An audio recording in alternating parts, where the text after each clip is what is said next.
Hi friends, ఒక విశేషమైన కొత్త అంతరిక్ష ఆవిష్కరణ ఇటీవల ప్రపంచవ్యాప్తంగా ఖగోళ శాస్త్రవేత్తలు మరియు పరిశోధకుల దృష్టిని ఆకర్షించింది.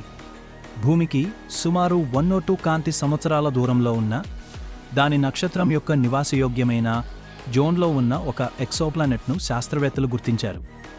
భూమి కంటే కొంచెం పెద్దదిగా ఉన్న ఈ గ్రహం రాతి ఉపరితలం మరియు సన్నని వాతావరణం యొక్క సంకేతాలను చూపిస్తుంది. ఇది ద్రవనీటికి మరియు సంభావ్యంగా జీవితానికి మద్దతు ఇచ్చే అవకాశాన్ని పెంచుతుంది.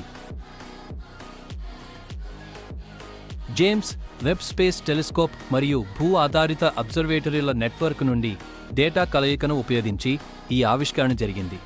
స్పెక్ట్రల్ విశ్లేషణ నీటి ఆవిరి ఉనికిని మరియు ప్రీబయోటిక్ పరిస్థితులను సూచించగల ఇతర రసాయన సమ్మేళనాల సూచనలను సూచిస్తుంది. ఎక్సోప్లానెట్తో పాటు మన సౌర వ్యవస్థ బయటి అంచుకు సమీపంలో వేగంగా కదులుతున్న గ్రహశకలాల అసాధారణ